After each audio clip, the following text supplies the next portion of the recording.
उत्पत्ति के नियम। इससे पहले हम लोगों ने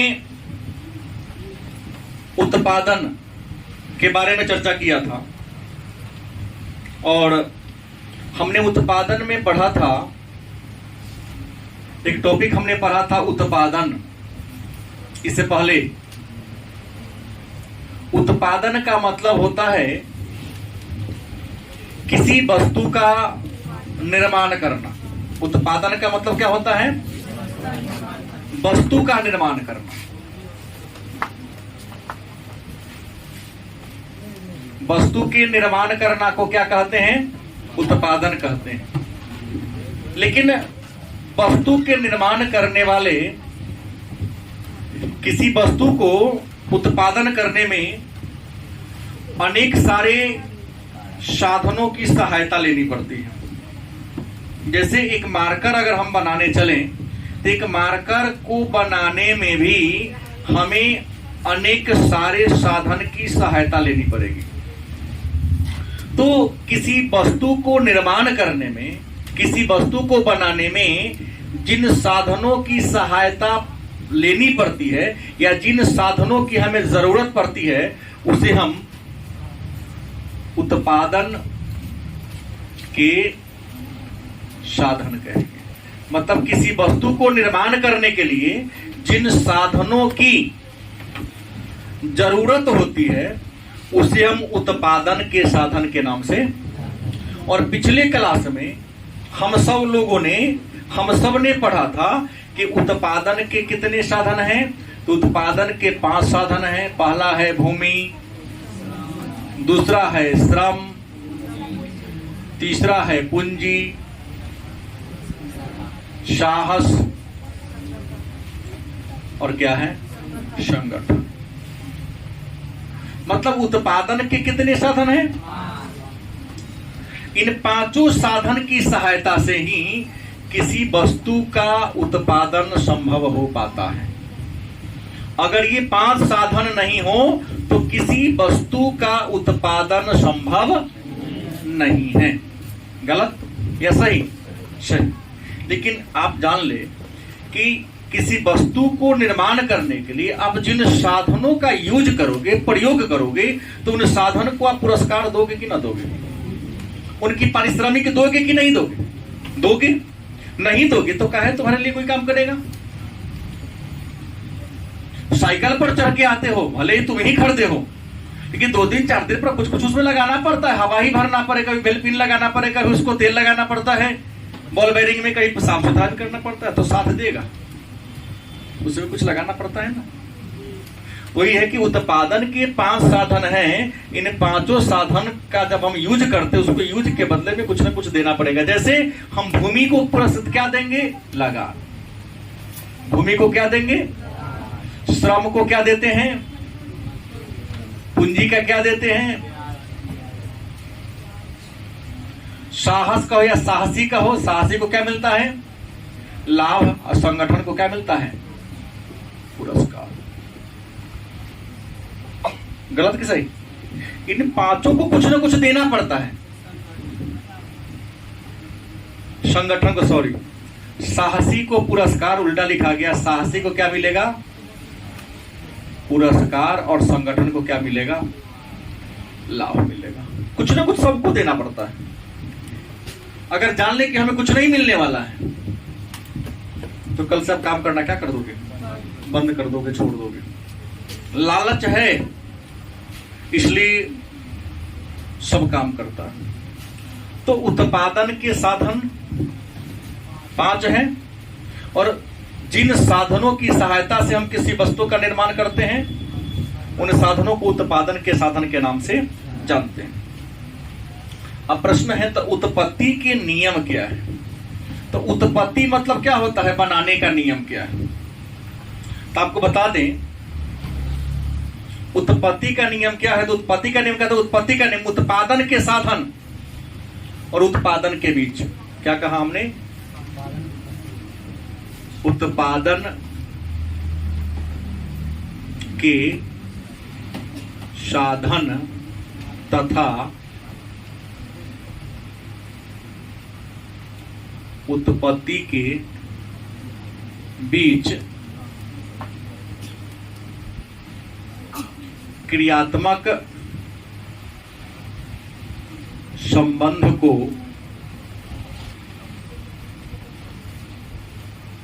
उत्पत्ति के नियम कहते हैं।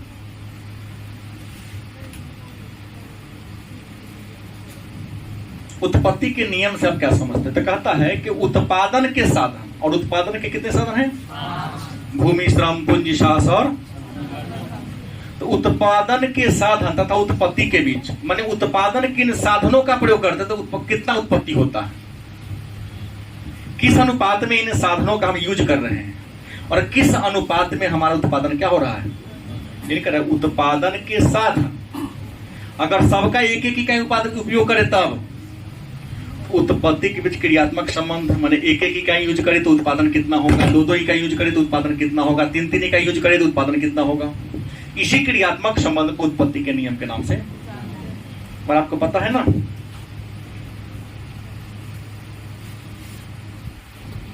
उत्पत्ति के नियम की बात करें तो उत्पत्ति के कितने नियम हैं? 3 नियम। उत्पत्ति के कितने नियम हैं? 3 नियम हैं। पहला है उत्पत्ति वृद्धि नियम।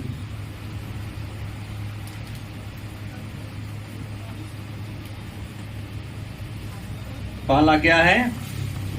उत्पत्ति वृद्धि नियम। दूसरा उत्पत्ति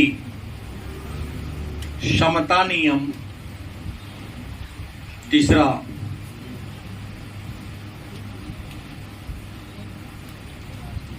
उत्पत्ति ह्रास नियम। उत्पत्ति वृद्धि नियम, उत्पत्ति क्षमता नियम, उत्पत्ति ह्रास नियम, इन तीनों को सम्मिलित रूप से उत्पत्ति के नियम के नाम से, ग्रेजुएशन में जाओगे उत्पत्ति के नियम पर प्रकाश डाले, आपको तीनों नियम लिखना पड़ेगा तब भी शंका आपको देगा। लेकिन उत्पत्ति के नियम कितने हैं? उत्पत्ति के 3 नियम हैं। नाम क्या है? उत्पत्ति वृद्धि नियम, उत्पत्ति, तीसरा कौन है? मन में प्रश्न होगा कि सर उत्पत्ति वृद्धि नियम क्या है? बड़ी आसान उत्तर है इसका।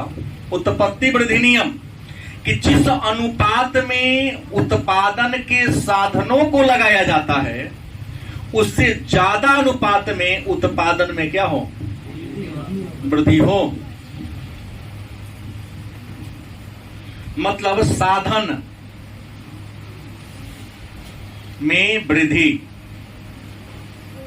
10%, उत्पत्ति में वृद्धि 15%। नहीं, हम जिस अनुपात में उत्पादन के साधनों को लगाते हैं यदि उत्पत्ति उससे ज्यादा अनुपात में हो तो क्या कहेंगे? क्या कहेंगे? उत्पत्ति। कंफ्यूजन है तो पूछ लीजिए, सारा बात लिखा गया है इसमें। उत्पत्ति वृद्धि नियम क्या है तो स्पष्ट लिखोगे, उत्पत्ति वृद्धि नियम उत्पत्ति का एक प्रमुख नियम है या उत्पत्ति नियम का एक प्रकार है जो यह बताती है कि जिस अनुपात में उत्पादन के साधनों को लगाया जाता है किसी कारोबार में, यदि उत्पत्ति में वृद्धि उससे ज्यादा अनुपात में हो तो उसे उत्पत्ति वृद्धि नियम के नाम से। दूसरा उत्पत्ति समता नियम कहता है साधन में वृद्धि 10% और उत्पत्ति में वृद्धि क्या % हो? मतलब जिस अनुपात में उत्पादन के साधनों को बढ़ाया जाता है यदि उत्पादन भी उसी अनुपात में बढ़े तो हम बोलो, जिस अनुपात में उत्पादन के साधनों को बढ़ाया जाता है यदि उसी अनुपात में उत्पत्ति में क्या हो? वृद्धि हो, उसे क्या कहेंगे? समता नियम। देख लो दोनों बराबर 10% बढ़ गया, यहाँ वृद्धि क्या है तो 10 गया 15 बढ़ा, और तीसरा अगेंस्ट आ जाओ ह्रास में। साधन में वृद्धि 10%, उत्पत्ति में 8% कर दो। ये आपके मन के ऊपर है कि जिस अनुपात में उत्पादन के साधनों को बढ़ाया जाता है उससे कम अनुपात में उत्पादन में बढ़ोतरी हो। क्या जी? इसको ह्रास कह दिया हमने। इसमें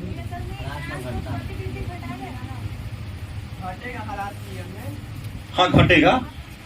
साधन लगाया 10%, उत्पत्ति हुआ 8%, घट ना गया। अच्छा बोला गया, गलती से बोला गया होगा, लेकिन हमने बताया है कि जिस अनुपात में उत्पादन के साधनों को हम लगाते हैं उत्पादन में बढ़ोतरी उससे कम अनुपात में। साधन लगाया 10%, वृद्धि कितना हो रहा है? उसे क्या कहेंगे? एक तालिका के द्वारा इसको हम दिखा दें। तीनों को तालिका के द्वारा आप दर्शा सकते हैं। तालिका क्या है? तो पूंजी तथा श्रम की इकाइयां।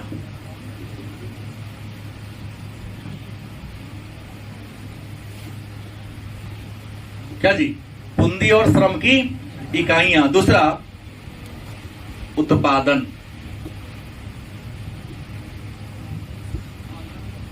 टन में लिख दे। ये तो हमारा मन के पास टन लिखे चाहे मन लिखे। क्या जी? सीमांत उत्पादन।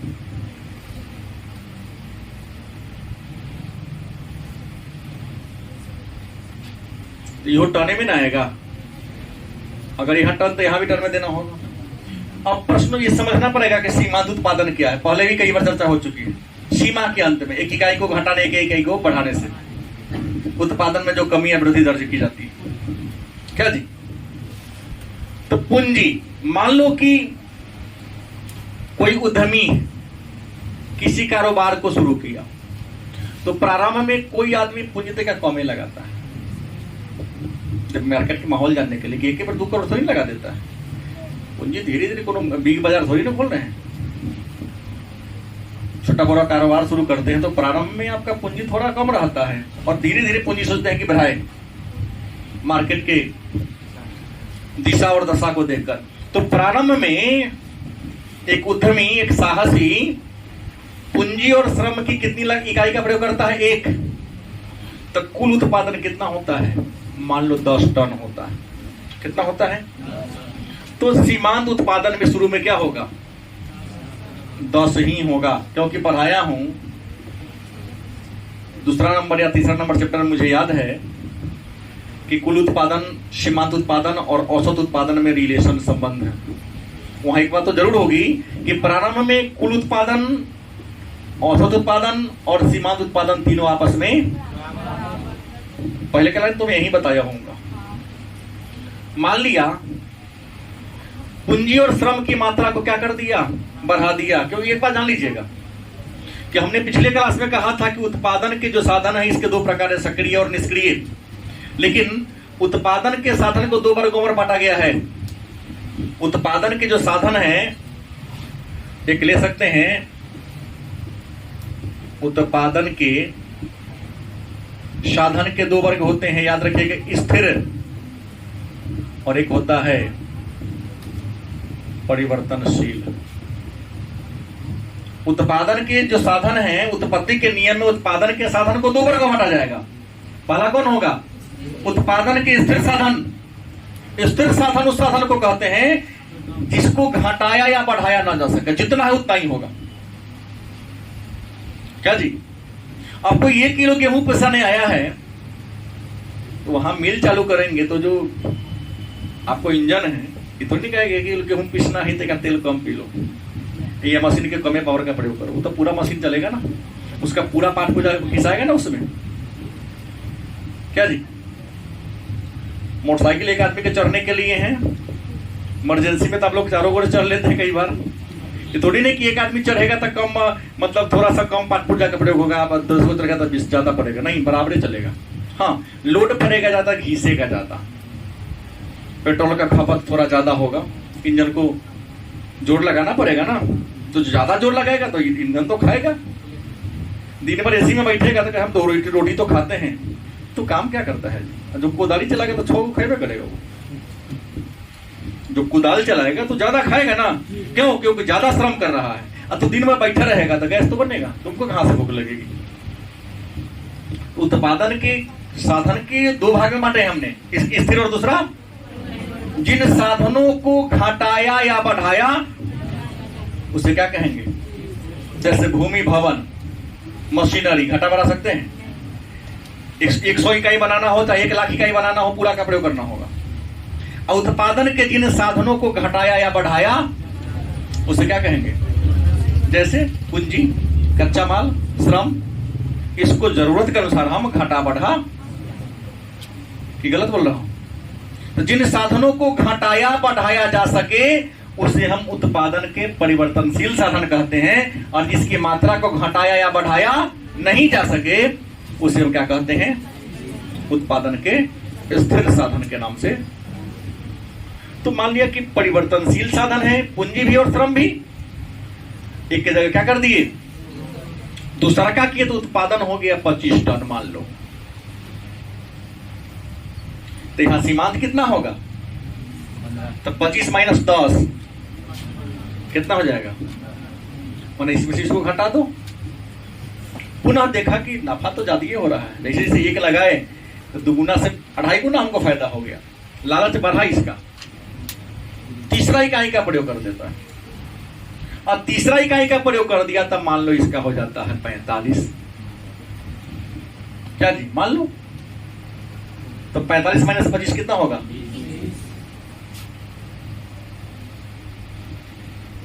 देख रहे, बढ़ने का दर ठीक ठाक है। मान लिया कि परिवर्तनशील साधन, इसको नफा बढ़ते जा रहा है। इसने क्या किया? चौथा इकाई का प्रयोग कर लिया। किस जगह? चौथा इकाई का प्रयोग किया तो कितना हो गया? 65। कितना हो गया?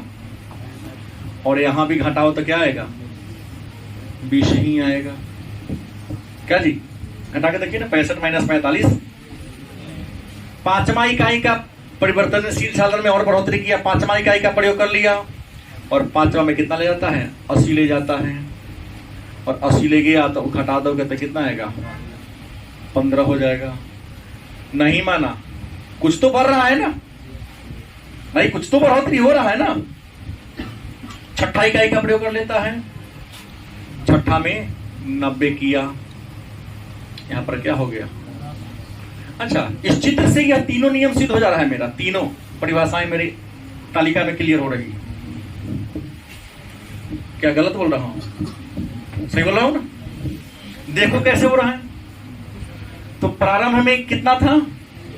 1 इकाई का प्रयोग किया, पूंजी और श्रम की 1 इकाई का प्रयोग किया। उत्पादन, कुल उत्पादन 10 टन, सीमांत भी।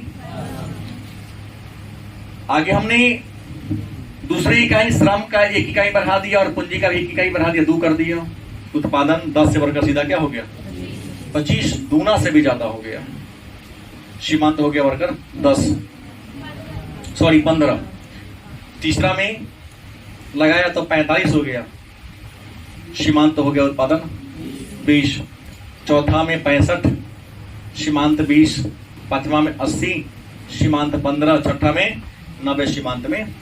क्या देख रहे हैं कि शुरू में हमने क्या देखा कि जैसे जैसे उत्पादन के परिवर्तनशील साधनों को बढ़ाते जाते हैं, देखिए ना बढ़ रहा है कि नहीं, कि जिस अनुपात में पूंजी और श्रम को बढ़ा रहे हैं, पूंजी और श्रम की मात्रा उससे ज्यादा उत्पादन बढ़ रहा है कि ना बढ़ रहा है। लेकिन दूसरा कंडीशन आप देखिए, देखिए बढ़ोतरी की बात करते हैं, कहां से क्लियर होगा? यहां पर डिफरेंस कितना का? 1 ना, यहां 1 बढ़ाया, यहां कितना बढ़ रहा है इसका? 15। यहां कितना बढ़ रहा है? 20, जो यहां मैं लिख दिया हूं। गैप देखो ना, इसमें से इसको क्या करता है? घटा देना है, घटा देना है, घटा देना है। तो प्रारंभ में जिस अनुपात में देख रहे बढ़ा रहे, उसे अनुपात ज्यादा नहीं, केवल 10 से कितना हो गया? 20 नहीं, दूना से ज्यादा हो गया, बढ़ रहा है ना। क्या कहेंगे? वृद्धि नियम। लेकिन यहां देखिए उत्पादन के साधन बढ़ा रहे हैं, मैंने पूंजी श्रम को बढ़ा रहे हैं, तो हम जितना मात्रा में पूंजी बढ़ाएंगे तब पूंजी का ब्याज के अनुसार को लाभ बढ़ना चाहिए ना। मान ले कोई कारोबार शुरू किया 1 लाख से, हर महीना 10,000 रुपया कमा रहे हैं, लगा दिए 2 लाख,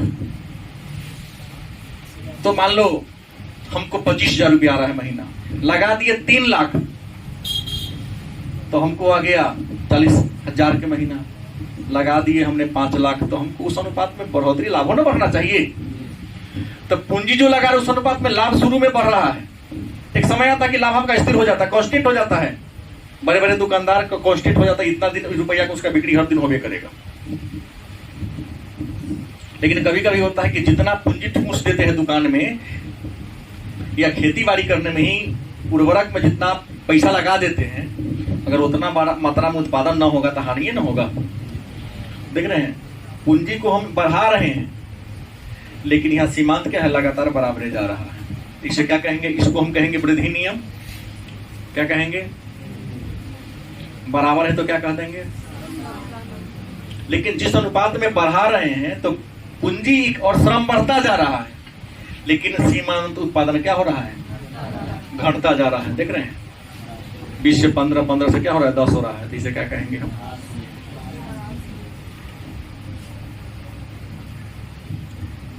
इस तालिका को समझे कि नहीं, समझे ना। अच्छा, इस चीज को रेखा चित्र के द्वारा भी समझा जा सकता है। पूछ देता है उत्पत्ति के नियम को उदाहरण या सचित्र व्याख्या करें। अगर रेखा चित्र पूछेगा तो आपको रेखा चित्र ही बनाना पड़ेगा, और रेखा चित्र नहीं पूछे तो तालिका से भी आप काम चला सकते हैं। लेकिन क्लियर कर दिया कि नहीं, हमें रेखा चित्र ही चाहिए, तो आपको रेखा चित्र ही देना। क्या जी, क्लियर खोल दिया ना वो। अब देखिए अब क्या आता है, कह रहा है कि रेखा चित्र के द्वारा भी इसको हम क्लियर कर सकते हैं। किसके द्वारा, रेखा चित्र के द्वारा।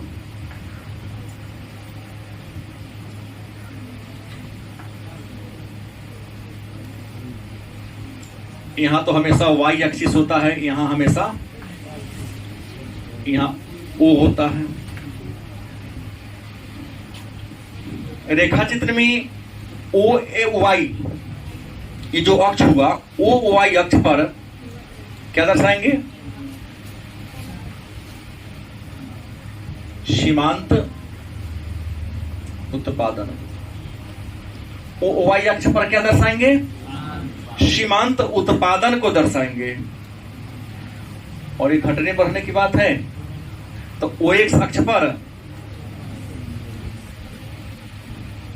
श्रम एवं पूंजी की इकाइयां, मतलब हूबहू तालिका को ही हम यहां उतारने का प्रयास कर रहा हूं। रेखा चित्र में ओ वाई अक्ष पर सीमांत उत्पादन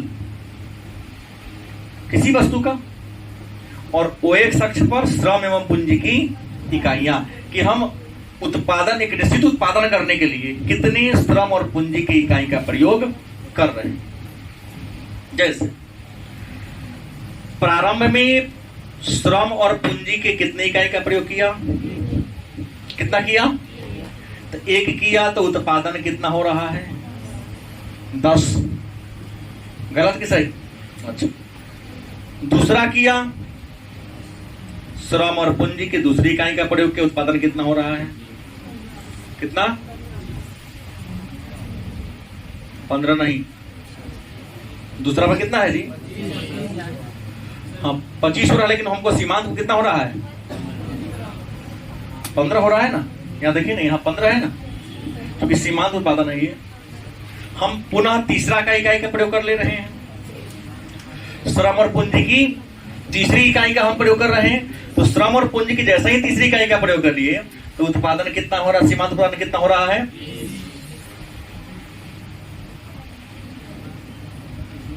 हम पुनः नहीं माने, आगे बढ़कर चौथा कर लिए। क्या कर लिए, चौथा। तब पुनः क्या है, 20 का यहीं पर आके लाइन नंबर क्या हो जाएगा, हट जाएगा। मतलब शुरू में देखिए ना, यहां बढ़ा आपका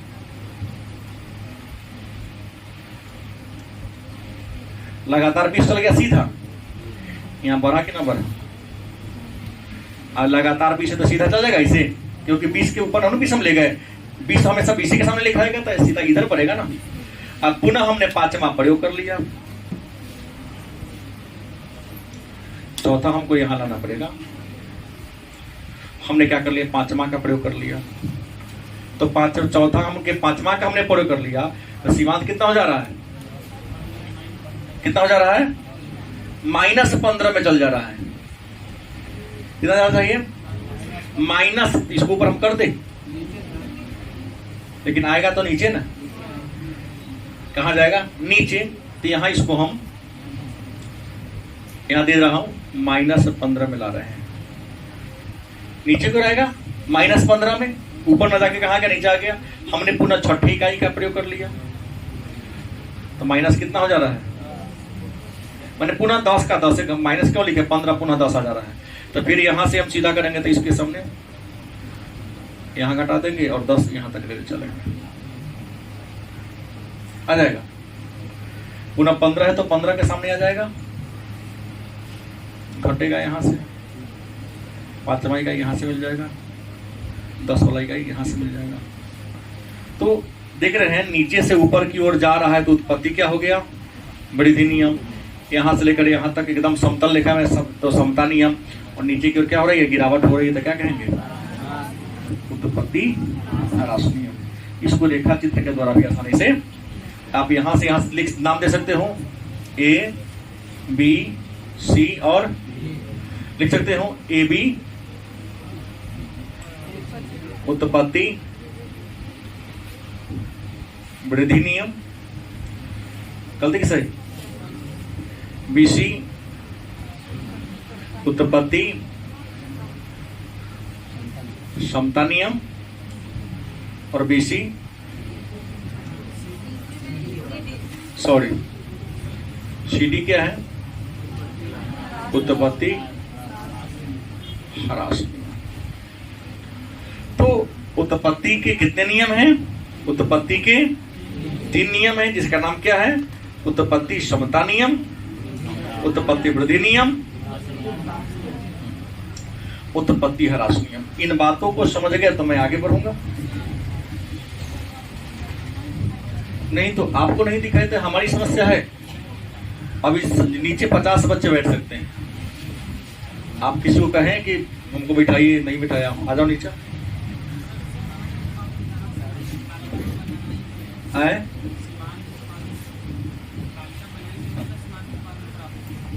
हाँ, तालिका बनाएंगे तब होगा। तो यहाँ तो सीमांत क्या है बनाने के लिए? सर जब कुल में से पहिलिका में सबसे को घटाते चलना है, तो निकालने का ही तरीका इसका है। दूसरा में से पहला को घटा दीजिए ना सीमांत, जो आपको लाभ बच जा रहा है शेष। हाँ निकालिए, निकल जाएगा। हम न्यूमेरिकल बताएंगे तो वहां क्लियर हो जाएगा। इस चित्र को याद रखिएगा, हमको याद है, क्लियर हो जाएगा।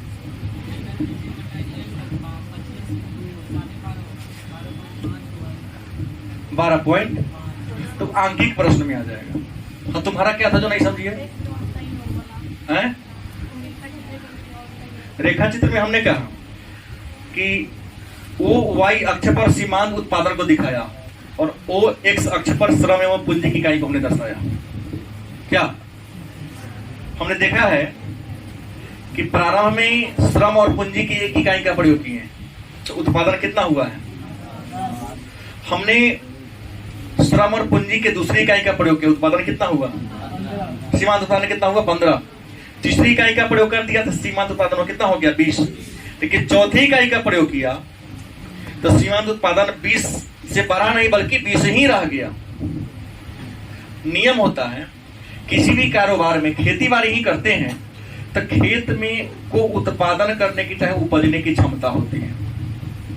ये थोड़ी ना है कि 1 एकड़ जमीन है, इस वर्ष हम 10,000 रुपए 1 एकड़ में खर्च किए हैं तो 50 मन धान उपजा।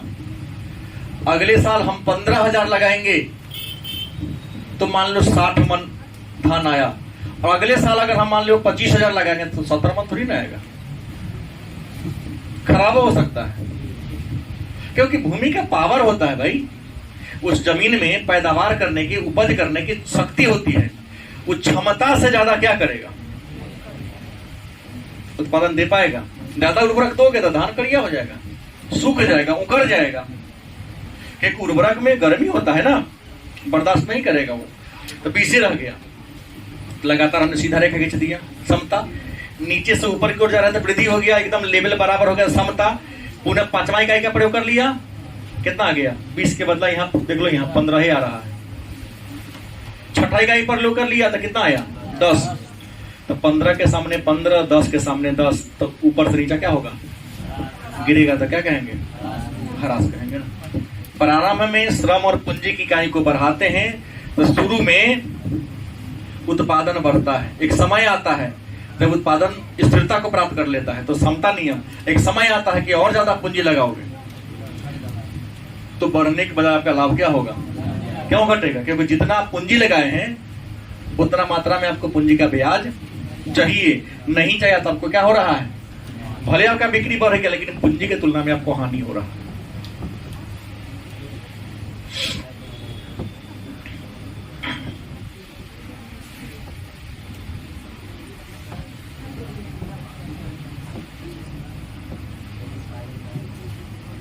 अब एक प्रश्न आता है, उत्पत्ति वृद्धि नियम के लागू होने के क्या कारण है। एक प्रश्न आता है,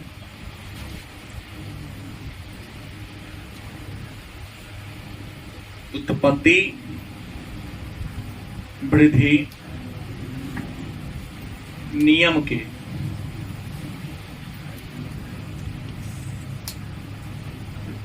लागू होने के कारण। मतलब हमने कहा कि प्रारंभ में पूंजी और श्रम की इकाई का प्रयोग करते हैं, तो जिस अनुपात में पूंजी और श्रम की इकाई का प्रयोग करते हैं उससे ज्यादा अनुपात में हमारा लाभ उत्पादन क्या होता है, मतलब उत्पत्ति वृद्धि नियम लागू होता है प्रारंभ में। किसी भी कारोबार में प्रारंभ में मुनाफा आपका क्या होगा, हाँ नया गाड़ियों खरीदोगे तो फायदा आपको ज्यादा होगा, क्योंकि उसका पार्ट पुर्जा नया रहता है। पंचर तंचर तो होना अलग बात है, नट बाजू टाइट रहेगा, गाड़ी खराब नहीं होगा, 5 साल खूब नफा कमाओगे। छठा साल से जब एक आध बार रेंज लग गया, क्या जी, एक बार खुल गया इंजन तो लगातार बार बार खुल भी करेगा, तो जितना कमाओगे आधा पैसा उसमें इन्वेस्ट करना ही पड़ेगा, तो लगेगा ना नफा ना ही, बेकार कारोबार है। गलत कि सही। उत्पत्ति वृद्धि नियम के लागू होने के क्या कारण है, तो उत्पत्ति वृद्धि नियम के लागू होने का पहला कारण है बड़े पैमाने के उत्पादन की बचत। या पहला क्या है, बड़े पैमाने के उत्पादन के बचत। याद रखिएगा, बड़े पैमाने के उत्पादन के बचत का मतलब यह होता है कि जब आप बड़ी पैमाने पर किसी वस्तु का उत्पादन करने चल रहे हैं या कारोबार करने चल रहे हैं, तो आप किसी होलसेल मार्केट से सामान खरीदने जाएंगे ना, तो जितना को दूसरा को देगा वो सबको कम रेट में वो सामान देगा ना, सही बोला। दूसरा, कंपनी के नजर में आपका वैल्यू बढ़ेगा, क्रेडिट आपका क्या होगा, बढ़ेगा। आपको कंपनी बोनस भी देगी कि हमारे माल का इतना सेलिंग कर रहा है। तो बड़े पैमाने के बचत वहां होता है,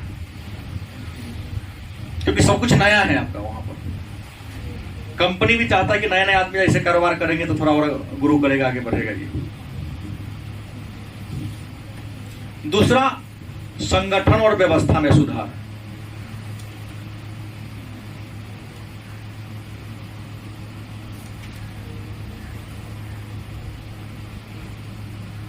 संगठन और व्यवस्था में क्या होगा, शुरू में कोई काम करते हैं ना, जैसे देखिएगा आप लोग शुरू में कोचिंग ज्वाइन किए होइएगा, तो हमारा चाल तो ही रहता है, मेरा चाल नहीं बदला। एक आदमी भले ही एनर्जी रहा होगा ज्यादा, अलग बात है, लेकिन वही स्वभाव था। घर में आग लग गई, एक बच्चा ने कहा कि आग लगा ना, काम तो लगा, चाल बदल देंगे। डेमो वाला सिस्टम नहीं चलता है। कि 10 दिन खूब छाली काट काट के खिया दिए, 11वां दिन तक दूध पर छाली रहते तब ना खियो। नहीं, डेमो क्लास सीधी बात है कि आजकल के जो बच्चे का लव मैरिज वाला कहानी, बाद में उसको तलाक पर जाके रुकना ही है। नहीं, एगो शॉर्ट हर दिन नया नया बदलता है, मांग मांग के पहनता है, लगता है बाप रे तो है पैसा वाला। जब रियल लाइफ में आता है तो वही लुंगी चड्डी में दिखता है, बाहर तो कंगाल है, हम पकड़ा गए, लाता लाती मारा मारी शुरू हुआ, तू अपने घर हम अपने घर। तो संगठन शुरू में जब कारोबार शुरू करते हैं ना, जैसे नया साइकिल खरीद तो हर दिन तेल पॉलिश करते हैं, उसको पानी पटा के धोते हैं, साइकिल पुराना हो गया तो धोया कि ना धोया कोई गारंटी नहीं। क्या जी फौजी साहब, गलत बोला हूं? नया व्हाइट टी शर्ट खरीदा, हर दिन साफ करता, तो पुराना होते जरा फिटवे नहीं करता, जाने दो कितना साफ किया जाए, हाँ फाटिए जाएगा। और तो संगठन और व्यवस्था में सब कुछ नया रहता है, सबका उमंग ज्यादा रहता है। नहीं, नया नया कारोबार शुरू होता है तो पापा जी नहीं है तो बहू भी जाएगा तो खूब नया दुकान को अगरबत्ती वत्ती दिखाएगा। तीसरा, साधनों की अविभाज्यता।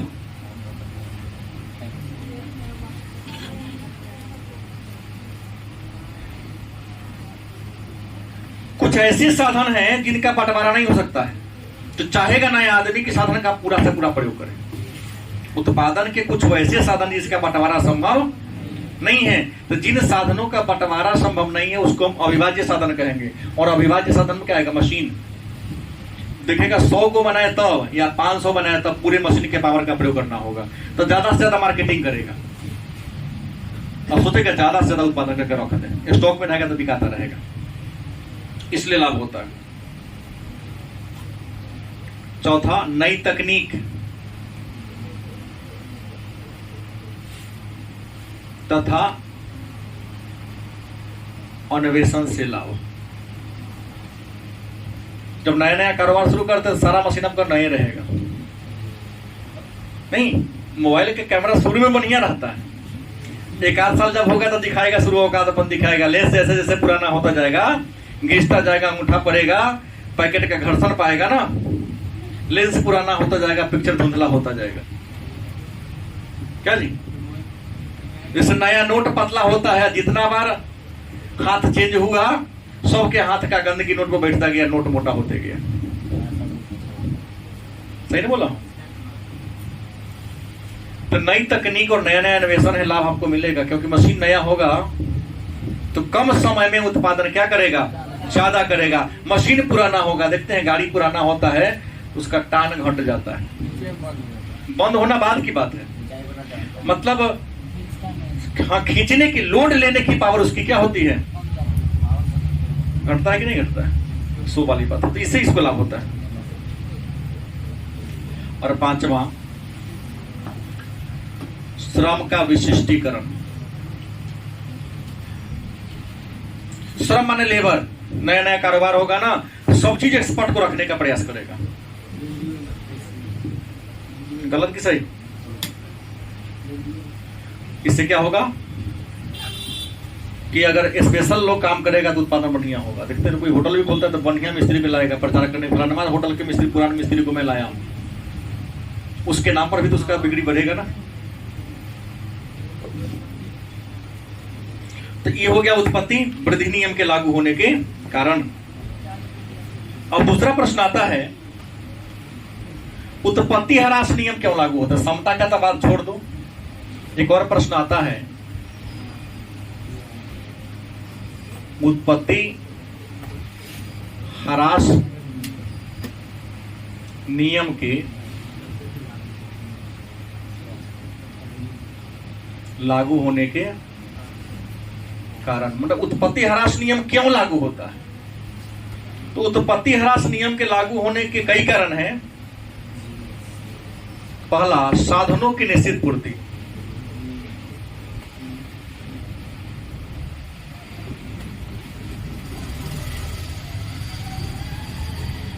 उत्पादन के जो साधन है उसकी पूर्ति क्या है, निश्चित है। उसको आप अपने आवश्यकता के अनुसार ज्यादा घाटा बढ़ा सकते हैं, हमेशा नहीं। साधन की पूर्ति क्या है, निश्चित है, जितना है उतना ही रहेगा। अचानक डिमांड बढ़ी हो गया तो उत्पादन बढ़ा सकते हैं, और डिमांड घट गया, मार्केट में सामान को ले आए हैं तो उसको उठा के ले जा सकते हैं, तो मूल्य तो घटवे करेगा ना। और दूसरी बात है कि ग्रामीण क्षेत्र में दुकान किराना खोलने जाओगे, आप 20 लाख पूंजी फंसा दोगे, तो तोरा सफर का बुर्बक कोनो कहलाएगा? वहां 10-50,000 20,000 1 लाख में ही बहुत बढ़िया है। क्या बोले? अब सोचेगा कि एक ट्रक हम सरसों तेल गिरा लेते हैं तो 5 साल में बिकाएगा, नहीं बिकाएगा। तो जितना जिस चीज की जरूरत है, गांव में जिस चीज की क्या है डिमांड है, उसी चीज को रखो, क्योंकि हम लोग चीप एंड बेस्ट खोजता है। चीप होगा जो बेस्ट नहीं होगा। हाँ बिकाएगा, तो 5 साल तक तुम्हारा पूंजी उतना को बैंक फंस गया ना, वो पूंजिया बैंक में रहेगा, तो बैंक ब्याज देता ना आपको, उससे दूसरा काम हो सकता था ना, और वही आपने काम नहीं सोचा था, आपको तो हरास होवे करेगा। भाई जितना पूंजी लगा रहे हैं उसके अनुसार आपको लाभ मिलना, उस पूंजी का ब्याज आपको मिलना। अगर उतना ब्याज ना मिलेगा तो आपको हानि हो रहा है। दूसरा, साधनों के आदर्श संयोग का अभाव, साधनों के आदर्श संयोग का अभाव। देखिए, उत्पत्ति ह्रास नियम लागू होने के ये भी कारण है, साधन के आदर्श उपयोग नहीं हो पाता है। अब लेबर जितना था उसे तुम 10 को बेसी कर दोगे, उसके बहाने रहेगा, उसके बहाने रहेगा, देखेगा लेबर टाल है, अच्छा हमने क्या कर देगा ना। जैसे कि पिता के 4 संतान, पिता ने मांगा गिलास पानी पिलाओ, बड़का पानी पिया दे पापा, उसने उसको कर दिया, और पता चला कि छोटे को सुना ही नहीं, पिताजी प्यासे रह गए। तो यदि ज्यादा लेबर हो जाएगा कारखाना में तो काम नहीं खींचाएगा। जितना काम कम लोग खींच लेता है उतना ज्यादा लोग नहीं खींच पाता है। कई बार देखने को मिला है, जितना डिमांड है उतना रुपये उत्पादन करेगा, बढ़िया ज्यादा होगा तो टालने की प्रवृत्ति आ जाती है।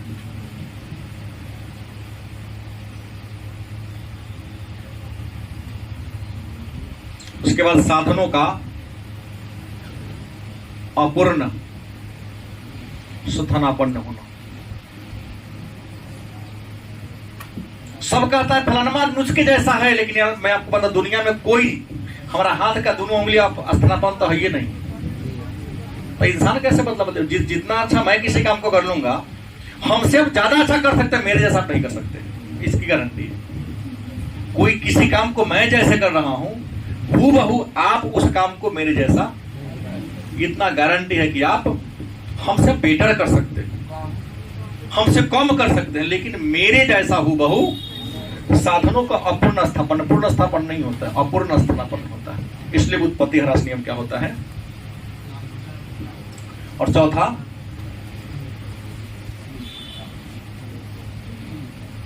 कृषि तथा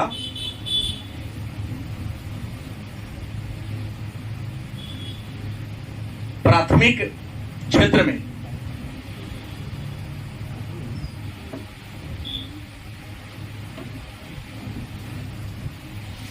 कृषि और प्राथमिक क्षेत्र में किसकी प्रधानता होती है, कृषि की प्रधानता होती है। इसलिए उत्पत्ति ह्रास नियम लागू होता है, क्योंकि जब तक आप विज्ञान की सहायता से किसी काम को नहीं करेंगे तब तक उत्पादन में क्या होगी, बढ़ोतरी नहीं होगी। आपको विज्ञान का सहयोग क्या करना पड़ेगा, लेना ही पड़ेगा। तो ये था उत्पत्ति वृद्धि उत्पत्ति के 3 नियम।